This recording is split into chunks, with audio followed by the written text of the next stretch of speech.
Students, कैसे हैं आप? बढ़िया। तो आज के लेक्चर में हम प्रॉब्लम प्रैक्टिस क्लास करने वाले हैं। ठीक है, कुछ प्रॉब्लम आपको बताएंगे जो आईआईटी में पूछा जा चुका है या जो इम्पोर्टेंट है। ठीक है, जो अच्छा क्वेश्चन है वो हम आपको कुछ प्रैक्टिस कराएंगे। ठीक है, इन्हें क्या बताने वाले हैं आज? प्रॉब्लम प्रैक्टिस क्लास कराने वाले हैं। ठीक है, प्रॉब्लम प्रैक्टिस क्लास। ठीक है, तो प्रॉब्लम प्रैक्टिस क्लास में हम कुछ अच्छे क्वेश्चन डिस्कस करेंगे आज, 5-6। ठीक है, चलिए देखते हैं। एक क्वेश्चन लेते हैं, अच्छे लेवल का डिस्कस करेंगे। ठीक है, एक क्वेश्चन है, ध्यान देना। ए से पी में जा रहा है जिसका रेट कांस्टेंट K1 है, बी से क्यू में जा रहा है जिसका रेट कांस्टेंट K2 है। ठीक है, यहां देखिए एक ग्राफ दिया गया, कॉन्सेंट्रेशन ऑफ क्या ए वर्सेस टाइम का ग्राफ दिया गया। ठीक है, 0 टाइम पे कॉन्सेंट्रेशन 2m दिया गया, 30 मिनट पे कॉन्सेंट्रेशन दिया गया 1m दिया गया। ठीक है, 1m कैपिटल M है। ठीक है, अब यहां देखिए उसी तरह से B का कंसंट्रेशन दिया गया और टाइम में ग्राफ दिया गया। ठीक है, 0 टाइम पे कॉन्सेंट्रेशन 2m है और 30 मिनट पे कॉन्सेंट्रेशन कितना है? 30 मिनट पे कॉन्सेंट्रेशन कितना? 1m है। तो कह रहा है find out K1/K2 equal to what. ठीक है बेटा, समझ में आ रहा है? चलो, तो K1/K2 का रेशियो निकालना है तो सबसे पहले ये जानना होगा कि हमारा रिएक्शन कौन सा ऑर्डर का है। तो देखिए ना, पहला रिएक्शन में क्या दिख रहा है कि, ठीक है, पहला रिएक्शन का जो ग्राफ है उसमें क्या दिख रहा है कि ए का कॉन्सेंट्रेशन टाइम के अनुसार एक्सपोनेंशियली डिक्रीज कर रहा है ना। देखिए एक्सपोनेंशियली डिक्रीज कर रहा है, यानी ए के रिस्पेक्ट में कौन सा ऑर्डर होगा? फर्स्ट ऑर्डर होगा। यानी पहला रिएक्शन कौन सा ऑर्डर का होगा? फर्स्ट ऑर्डर का होगा। क्यों? अरे यार, ए का कॉन्सेंट्रेशन टाइम के अनुसार कैसे घट रहा है? एक्सपोनेंशियली घट रहा है ना, तो ए के रिस्पेक्ट में क्या होगा? फर्स्ट ऑर्डर होगा। अच्छा, बी के बारे में देखो, बी का कंसंट्रेशन टाइम के अनुसार कैसे घट रहा है? लीनियरली घट रहा है। इसका मतलब बी के रिस्पेक्ट में क्या होगा? Zero order. यानी सेकंड रिएक्शन किसका होगा? जीरो ऑर्डर का होगा। ठीक है, समझ में आ रहा है? अच्छा, ग्राफ में देखिए, ऑर्डर तो पता लग गया। एक ग्राफ में क्या दिख रहा है ना कि जब कंसंट्रेशन 2m कब था? 0 टाइम पे। 1m कब हुआ? 30 मिनट पे। यानी देख लो, कंसंट्रेशन आधा होने का टाइम तो तुमको पता है कितना? 30 मिनट। यानी 2 से 1 में जा रहा है, यानी आधा हो रहा है ना कंसंट्रेशन। कितना मिनट में? 30 मिनट में। यानी हाफ लाइफ तुम्हें पता है। यहां भी देखो ना, 2 से 1 होने में टाइम कितना लग रहा है? 30 मिनट। तो हाफ लाइफ पता है दोनों का। ठीक है, तो हाफ लाइफ आपको पता है दोनों का। ठीक है, यानी पहला क्या है? फर्स्ट ऑर्डर है, तो फर्स्ट ऑर्डर का हाफ लाइफ क्या होता है?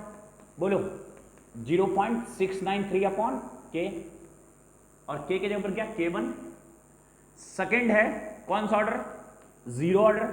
जीरो ऑर्डर का हाफ लाइफ क्या होता है? A0/2 के। इनिशियल कॉन्सेंट्रेशन कितना है देखो, सेकंड वाले के लिए इनिशियल कॉन्सेंट्रेशन कितना है? 2।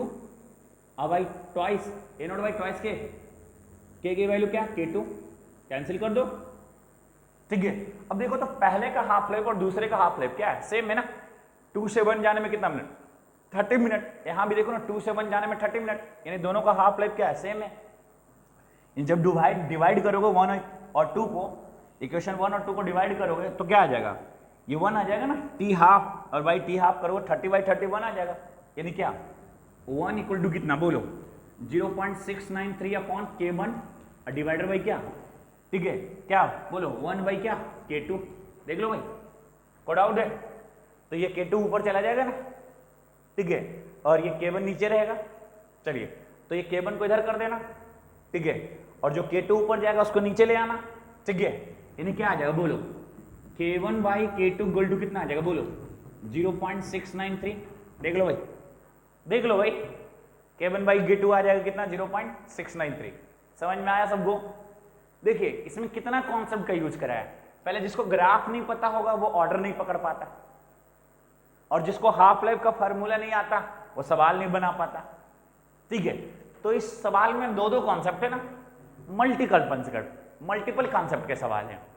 ठीक है, फिर एक मैं सवाल करता हूं, नेक्स्ट क्वेश्चन देखिएगा, नेक्स्ट क्वेश्चन में कर रहा हूं।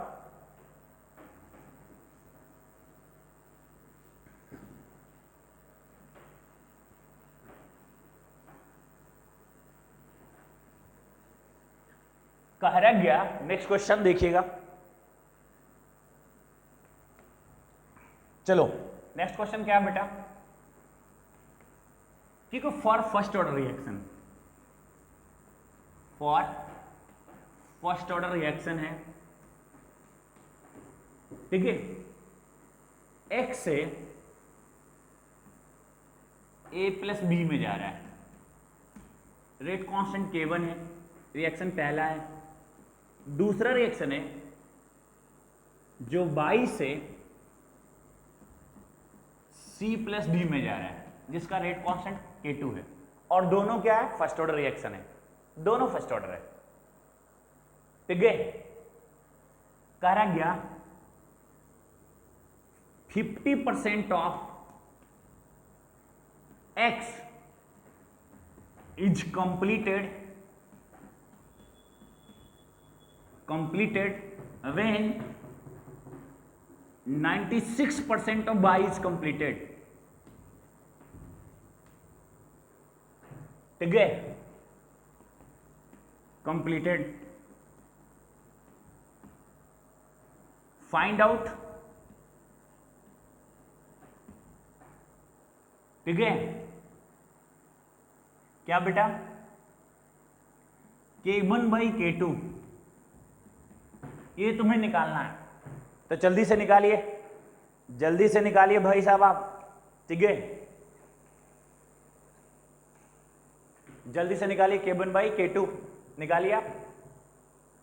चलिए मैं करूं, क्या कर रहा है, 50% X कंप्लीट हो रहा है, कब, जब 96% ऑफ Y कंप्लीट हो रहा है, यानी इसके 50% कंप्लीट होने में जितना टाइम लगा इसके 96% के क्या होगा, बराबर होगा ना, यानी इसको 50% कंप्लीट होने में जितना टाइम लगा इसको 96% कंप्लीट होने में उतना ही टाइम लगेगा।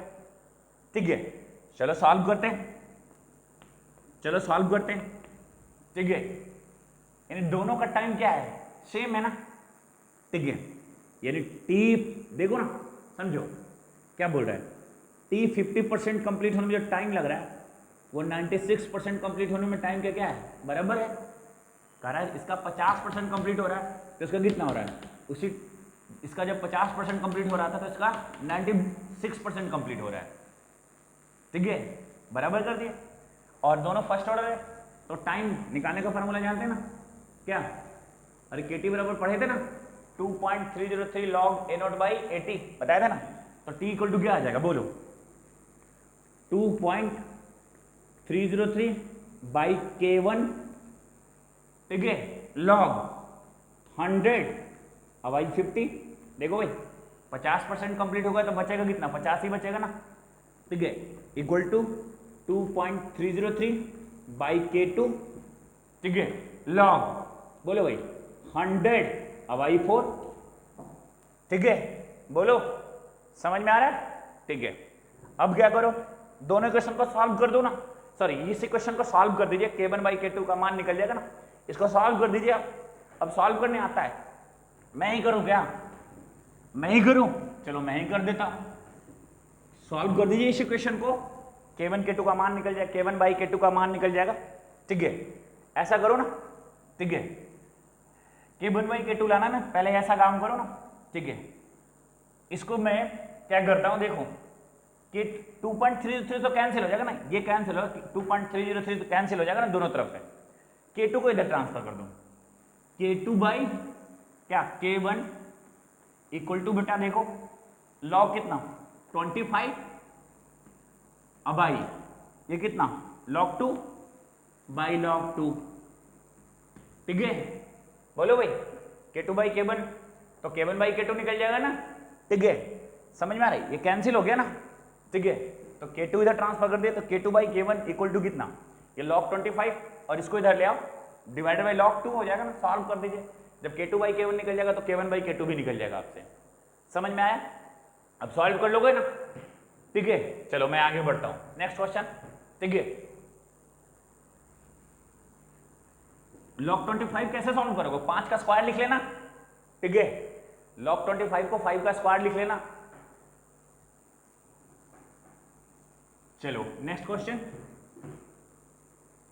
ध्यान देना नेक्स्ट क्वेश्चन क्या है, चलिए देखते हैं। देखिए एक रिएक्शन है A2 प्लस B2 से बेटा ट्वाइस AB बन रहे हैं, ठीक है। दिया गया इंफॉर्मेशन,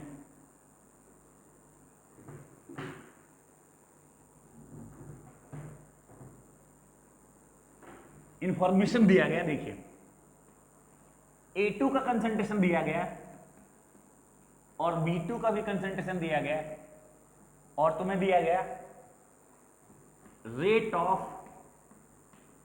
फॉर्मेशन ऑफ क्या, AB दिया गया,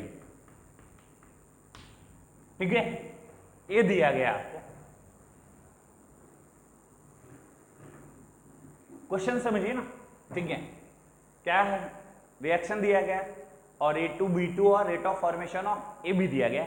ये जो डाटा दिया गया है इसकी वैल्यू मैं सारा को फिल कर रहा हूं, उसको आप ध्यान दीजिएगा। जो डाटा दिया जा रहा है, ठीक है, दिया गया क्या 0.10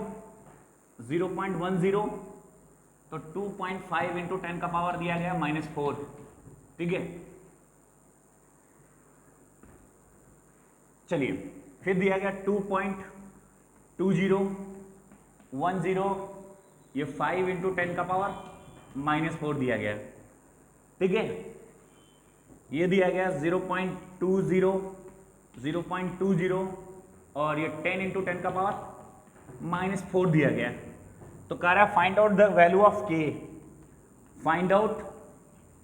find value of rate constant K, ठीक है। रेट कांस्टेंट K की वैल्यू हमें फाइंड करना, वाट ये निकालना आपको। चलिए निकालिए जल्दी से निकालिए, सारे को मैं डाटा दे दिया हूं, जल्दी से सॉल्व करिए आप, जल्दी से आप लोग सॉल्व करिए, ठीक है। देखता हूं पहले कौन करता है, चलो मैं करता हूं, मैं भी करता हूं। चलो बताया था ना ऐसा सवाल, याद करो, ठीक है। चलो कैसे बनाएंगे, इनिशियल रेट मेथड बताया था कभी ऐसा सवाल, ठीक है। अच्छा ये जो कंसंट्रेशन है वो मोल पर लीटर में ना, जो कंसंट्रेशन दिया गया है वो मोल पर लीटर में दिया गया, बी का भी दिया गया वो मोल पर लीटर में दिया गया, और rate of formation of A B जो दिया गया वो मोल पर लीटर सेकेंड इनवर्स में दिया गया, ठीक है। यूनिट लिख दिया हूं सबका यूनिट। चलिए मैं बनाऊं, चलो देखो अभी तो जब तक ऑर्डर नहीं मालूम चलेगा तब तक कोई काम होना नहीं है, ठीक है। पहले रेट कांस्टेंट का रेट ऑफ रिएक्शन का एक्सप्रेशन लिखते हैं, रेट लॉ से क्या हो जाएगा 8 के A2 के रिस्पेक्ट में ऑर्डर कितना है हमें नहीं पता, मान लेते हैं कितना x है, और B2 के रिस्पेक्ट में ऑर्डर कितना है मान लेते हैं y है। अब इक्वेशन बनाओ, ठीक है। रेट ऑफ रिएक्शन तो यहां से लिख दिए, अब rate of reaction differential form में लिखो, देखो R equal to minus dA2/dt equal to minus dB2/dt, बोलो भाई 1/2 प्लस dAB क्या dt। देखो भाई देख लो, ये टर्म को क्या पढ़ते हैं, dAB/dt को क्या पढ़ेंगे, rate of formation of AB। ये टर्म क्या है, rate of formation of AB। क्या rate of formation of AB rate of reaction के बराबर है, नहीं है। 1/2 into rate of formation of AB rate of reaction के बराबर है, प्लस dAB/dt को क्या पढ़ेंगे, rate of formation of AB। क्या रेट ऑफ रिएक्शन के बराबर है, नहीं है ना, 1/2 से मल्टीप्लाई करने के बाद बराबर है। यानी तुम्हें ये रेट ऑफ रिएक्शन नहीं दिया गया है, ये rate of formation of AB दिया गया है, इसमें 1/2 से मल्टीप्लाई करेंगे तब रेट ऑफ रिएक्शन निकलेगा। समझ में आ रहा है, ठीक है। तो चलो क्या करते हैं, पहला का रेट ऑफ रिएक्शन कितना, हमें rate of formation of AB दिया गया, इसमें 1/2 से मल्टीप्लाई कर दो, 1/2 इंटू 2.5 इंटू 10 का पावर -4 के A2 का कंसंट्रेशन कितना 0.1, ठीक है 1 लिखो या 10 लिखो कोई फर्क नहीं पड़ रहा है, कितना V2 का पावर x 0.1 का पावर गया बाई, एक इक्वेशन बन गया। फिर रेट ऑफ फॉर्मेशन ऑफ ए भी दिया गया, तो रेट ऑफ रिएक्शन कितना, ठीक है पहला हो गया ना ये, दूसरा बोलो 1/2 इंटू क्या बोलो भाई 5 इंटू 10 का पावर -4 के A2 का कंसंट्रेशन कितना 0.2 का पावर x, B का कितना 0.1 का पावर बाई। देखो भाई उसी तरह से तीसरा इक्वेशन बनाओ, चलो मैं ऊपर मिटाता हूं, ठीक है तीसरा इक्वेशन बनाइए, ठीक है तीसरा इक्वेशन क्या आ जाएगा बोलो, बोलो भाई 1/2 इंटू क्या 10 इंटू 10 का पावर -4 इक्वल टू बोलो क्या के इंटू 0.2 का पावर x और 0.2 का पावर बाई, 3 इक्वेशन बन गया ना। अब ये तीनों को सॉल्व करोगे x बाई का मान निकल जाएगा, मैं ही निकालूं, चलो निकाल देता हूं। देखो पहला दूसरा को सॉल्व करोगे, पहला और दूसरा का सॉल्व करोगे तो पहला डिवाइडेड बाई दूसरा करोगे तो क्या आ जाएगा, चलो मैं करता हूं 1 डिवाइडेड बाई 2 करता हूं, ठीक है ये देखिए 1/2 कैंसिल हो जाएगा, 10 का पावर -4 कैंसिल, 2.5 बाई 5 कितना 1/2, अच्छा के से के कैंसिल, बाई वाला भी कैंसिल, x वाला बचेगा 1/2, यानी क्या 1/2 इक्वल टू 1/2 का पावर क्या बचेगा x बचेगा, तो x की वैल्यू कितना बोलो, x की वैल्यू 1 आ गया ना। उसी तरह से क्या करो, ठीक है दूसरा और तीसरा को सॉल्व करो ना, बाई आ जाएगा, ठीक है दूसरा और तीसरा को सॉल्व करो, ठीक है दूसरा और तीसरा को सॉल्व करो बाई आ जाएगा, ठीक है यानी 2 डिवाइडेड बाई 3 करोगे, डिवाइडेड बाई 3 करोगे बेटा तो क्या हो जाएगा 1/2 से 1/2 कैंसिल, ठीक है 2 डिवाइड बाई 3 कर रहा हूं ना, 10 का पावर -4 कैंसिल, यानी 5/10 यानी कितना 1/2 इक्वल टू बोलो, बोलो भाई के से के कैंसिल, 0.2 का पावर x कैंसिल, क्या बचेगा 2 का पावर क्या बचेगा बोलो बाई बचेगा ना, बोलो भाई 2 का पावर बाई हो जाएगा ना, समझ में आ रहा बोलो, ठीक है 2 का पावर बाई हो, देखिए ना जब आप तीसरा देखिए ना इक्वेशन नंबर 2 डिवाइडेड बाई 3 करेंगे तो 1/2 से 1/2 तो कैंसिल है, ठीक है तो क्या आ जाएगा ना 5 इंटू 10 का पावर 4, चलो मैं लिख देता हूं, यदि दिक्कत हो रहा है तो लिख देता हूं 1/2 इंटू 5 इंटू 10 का पावर -4 डिवाइडेड बाई क्या 1/2 इंटू 10 इंटू 10 का पावर -4 इक्वल टू क्या बेटा के 0.2 का पावर x 0.1 का पावर बाई डिवाइडेड बाई के 0.2 का पावर x 0.2 का पावर बाई, ये कैंसिल ये कैंसिल ये कैंसिल ये कैंसिल, ठीक है ये कैंसिल ये कैंसिल ये कैंसिल ये कैंसिल, क्या आ गया 1/2 हो गया ना, ठीक है इक्वल टू क्या आ जाएगा 1/2 का पावर बाई, ठीक है तो बाई इक्वल टू भी कितना हो जाएगा 1 हो जाएगा, देख लो बाई इक्वल टू भी 1 हो जाएगा, देख लो भाई बाई इक्वल टू भी 1 हो जाएगा, ठीक है एक्स वाई का मान निकल गया, इक्वेशन में रख दीजिए, पहले इक्वेशन में रख दीजिए एक्स वाई का मान, के का मान निकल जाएगा, चलो निकाल देते हैं, ठीक है एक्स वाई का मान रख दीजिए ना इक्वेशन 1 में 1/2 इंटू 2.5 इंटू 10 का पावर -4 इक्वल टू के 0.1 का पावर 1 0.1 का पावर 1, एक्स वाई का मान रख दिए, यानी कितना आ जाएगा बोलो, ये कितना हो जाएगा 1.25, अरे 2 से डिवाइड करेंगे 1.25 आ जाएगा ना, और इंटू 10 का पावर -4, ठीक है और यहाँ से देखो तो 1/10 यहाँ आ जाएगा, यानी 100 इधर लेकर मल्टीप्लाई करो, इधर ले जाकर मल्टीप्लाई करोगे यानी कितना हो जाएगा k की वैल्यू आ जाएगा 1.25 इंटू 10 का पावर -2 आ जाएगा, देख लो भाई, ठीक है यूनिट बताओ, सेकेंड ऑर्डर आ गया ना, x के रिस्पेक्ट में भी ऑर्डर फर्स्ट, y के रिस्पेक्ट में भी ऑर्डर 1, यानी सॉरी मैं फिर से बोलूं कि a2 के रिस्पेक्ट में ऑर्डर कितना 1 और b2 के रिस्पेक्ट में भी ऑर्डर 1, ठीक है दोनों के रिस्पेक्ट में ऑर्डर आ गया तो टोटल ऑर्डर कितना 2 आ गया ना, तो सेकंड ऑर्डर का रेट कांस्टेंट का यूनिट क्या होता है लीटर पर मोल सेकंड इनवर्स, देख लो भाई कोई डाउट पूछ लो, ये बहुत आसान सवाल था, ऐसा सवाल कराया हूं मैं, ठीक है और भी कर सकते हैं आप प्रैक्टिस, चलो ठीक है, एक दो मैं देता हूं, तुम प्रैक्टिस करके और दिखाओ, ठीक है, दिखाओ जल्दी जल्दी।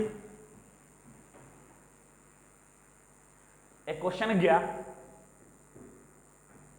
कि कोई फर्स्ट ऑर्डर गैसियस रिएक्शन है, ए से फर्स्ट ऑर्डर दिया गया क्वेश्चन में, फर्स्ट ऑर्डर रिएक्शन है गैसियस, ठीक है, ए से जा रहा है 2b gas plus c gas में जा रहा है, ठीक है,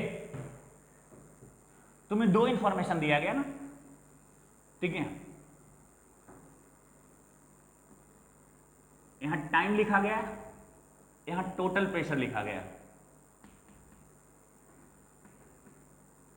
ठीक है, टाइम 0 पे टोटल प्रेशर पी आई है, ठीक है, टी टाइम पे टोटल प्रेशर गया है पीटी है, ठीक है, तो हमें फाइंड वैल्यू ऑफ के इन टर्म्स ऑफ किसके, इन टर्म्स ऑफ जो आंसर देना के का पी आई टी और पीटी के टर्म में आंसर देना है, ठीक है, सॉल्व करते हैं। अच्छा, जीरो टाइम पे जो टोटल प्रेशर है पी आई है, इसका मतलब जीरो टाइम पे टोटल प्रेशर का मतलब क्या, अरे जीरो टाइम पे तो प्रोडक्ट होगा नहीं, सिर्फ क्या होगा, रिएक्टेंट ही होगा ना, देखो देखो देखो देखो, ए गैस से जा रहा है 2b gas plus c gas, अब जीरो टाइम पे बेटा देखो, जीरो टाइम पे, ठीक है, मान ले, ध्यान दे दो, समझो समझो, पी नॉट है प्रेशर, मान लेते हैं ये 0 0, और जीरो टाइम पे टोटल प्रेशर कितना बोल रहा है पी आई, यानी जो पी नॉट की वैल्यू होगा, अरे जीरो टाइम पे टोटल प्रेशर कितना, पी नॉट प्लस जीरो, यानी पी नॉट इक्वल टू क्या, पी आई, यानी ध्यान रखना कि जीरो टाइम पे जो टोटल प्रेशर बोलता है ना, वो प्रेशर किसका रहता है, रिएक्टेंट का सिर्फ रहता है, क्योंकि जीरो टाइम पे तो प्रोडक्ट होगा ही नहीं कभी, ठीक है, जीरो टाइम पे कभी प्रोडक्ट रहता नहीं, तो जीरो टाइम पे जो टोटल प्रेशर रहेगा वो किसका प्रेशर होगा, सिर्फ रिएक्टेंट का प्रेशर होगा, देखिए ना, जीरो टाइम पे टोटल प्रेशर पी आई है, वो किसके प्रेशर के बराबर है, पी नॉट के बराबर है, ठीक है, अब टी टाइम पे पी नॉट माइनस एक्स, ठीक है, ये कितना एक्स, सॉरी 2x, ये x, ठीक है, अब टी टाइम पे टोटल प्रेशर कितना जोड़ो, P naught minus x plus 2x plus x, क्या हो जाएगा, पी नॉट माइनस 2x और इक्वल टू क्या, पी टोटल, तो यहां से x की वैल्यू निकालो ना, तो 2x इक्वल टू क्या आ जाएगा, बोलो, P total minus P not, तो x की वैल्यू बताओ क्या आ जाएगा, x की वैल्यू बताओ, ठीक है, x बराबर P total minus P naught by 2 आ जाएगा ना, चलिए सॉल्व करिए, ठीक है, सॉल्व करिए जल्दी से, के टी इक्वल टू, यानी k equal to 2.303 by t log, बोलो पी नॉट माइनस, ठीक है, p naught minus x, formula बताया था ना, ठीक है, सॉल्व करने का फार्मूला बताया था ना, k t equal to 2.303 by p naught by p t, और वो पी टी क्या रहता है, partial pressure of reactant at time t, तो टी टाइम पे रिएक्टेंट का पार्शियल प्रेशर कितना, पी नॉट माइनस एक्स, ठीक है, सॉल्व कर दिए, अरे जैसे कॉन्सेंट्रेशन में सॉल्व करते थे वैसे ही प्रेशर में करो ना, चलो 2.303 by t log, P not की वैल्यू कितना है, पी आई, पी नॉट के बदले कितना, पी आई, अब माइनस एक्स, एक्स की वैल्यू यहाँ कितना निकलेगा, P total minus P naught by 2, यहाँ से एक्स क्या निकल जाएगा, P total minus P naught by 2, और पी नॉट किसके बराबर है, पी आई के बराबर है, यानी P total minus P I by 2 हो जाएगा, देख लो, ठीक है, यहाँ से एक्स निकालोगे ना, P total minus P naught by 2, और पी नॉट किसके बराबर, पी आई के बराबर है ना, ठीक है, लिख दिए, सॉल्व कर दीजिए, आंसर आ गया। अब इसको गुना भाग तो तुम्हें करने आता है ना, मैं ही कर दूं, चलो मैं ही कर देता हूं, बहुत अच्छी बात, ठीक है, चलो मैं ही कर देता हूं, ठीक है, क्या हो जाएगा बेटा 2.303 बाई टी लॉग, ऐसा करो एलसीएम ले लो ना, पी आई, यहां एलसीएम ले लो ना, क्या 2 pi और माइनस माइनस प्लस, यानी कितना 3 pi और माइनस क्या p टोटल, और जो 2 एलसीएम लिए वो ऊपर चला जाएगा ना, देख लो आंसर हो गया, देख लो आंसर हो गया, कोई डाउट पूछो नहीं ना, तो अगले लेक्चर में फिर फर्दर कंटिन्यू करेंगे। ठीक है, आज के लिए इतना ही काफी। ये सब क्वेश्चन और आप लोग को कोई डाउट है तो मेरा तो नंबर आप जानते हैं, बार बार नंबर देने की जरूरत नहीं है। ठीक है, आप नंबर जानते हैं, व्हाट्सएप नंबर, कुछ भी आप डाउट पूछिए आप। ठीक है, आप लोग तो पूछते ही नहीं है। ठीक है, ठीक है बेटा, अगले लेक्चर में नेक्स्ट कंटिन्यू करेंगे। Okay guys, thank you, bye.